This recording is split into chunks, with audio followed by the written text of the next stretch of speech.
کوئی بڑی خبر ہے عدالت کے اندر سے اور رؤوف حسن صاحب کے حوالے سے؟ السلام علیکم جی بالکل جی، آج بڑی اہم ڈیولپمنٹ ہوئی ہے جی۔ اہم ڈیولپمنٹ یہ ہے کہ یہاں پر تمام لوگوں کو پیش کیا گیا تھا، رؤوف حسن صاحب سمیت جتنے ہمارے جو سٹاف کے لوگ تھے، جو پی ٹی آئی آفس کے اندر کوئی کلرک تھا، کوئی چائے بنانے والا تھا یا کسی کا کوئی رول تھا، ان تمام کو پیش کیا گیا تھا۔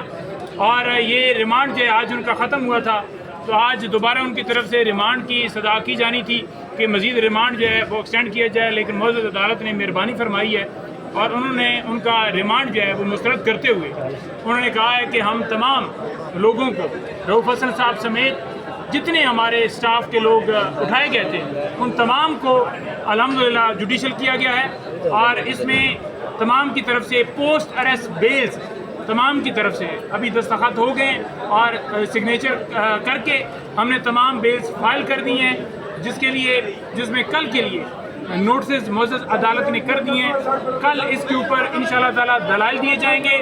اور دلائل جو دیے جائیں گے اس میں واضح موقف ہم اپنا رکھیں گے، کیونکہ جو الزامات ایف آئی آر کے مطابق لگائے جا رہے تھے کہ یہ وہاں پر سیل بنا کر بیٹھے ہوئے ہیں اور وہاں سے پوری دنیا میں انہوں نے جال بچھایا ہوا ہے، ٹویٹ کرتے ہیں، سوشل میڈیا چلاتے ہیں، فوج کے خلاف پراپوگنڈا کرتے ہیں، پاکستان کے خلاف پراپوگنڈا کرتے ہیں، تو وہ تمام چیزیں وہاں پر ہم بتائیں گے کہ یہ جھوٹا مقدمہ بنایا گیا ہے۔ ان لوگوں کو بھی اٹھایا گیا جن کا آج تک کوئی اکاؤنٹ نہیں تھا، نہ ٹویٹر کا نہ فیس بک کا، وہ آفس کے اندر کام کرنے والے تھے، اور رؤوف حسن صاحب بھی پاکستان تحریک انصاف جو ملک کی سب سے بڑی جماعت ہے اس کے سربراہ ہیں، وہ کوئی دہشت گرد نہیں ہے۔ ان تمام کو دہشت گردوں کی طرح پیش کیا گیا۔ ڈوگر صاحب تھوڑا سا ایڈ کریں گے اور اس کے ساتھ چنگیز صاحب کھڑے ہیں، وہ بھی اپنا موقف ایڈ کریں گے، آپ کو بتائیں گے انشاءاللہ تعالی ضمانت ہر صورت تمام لوگوں کو۔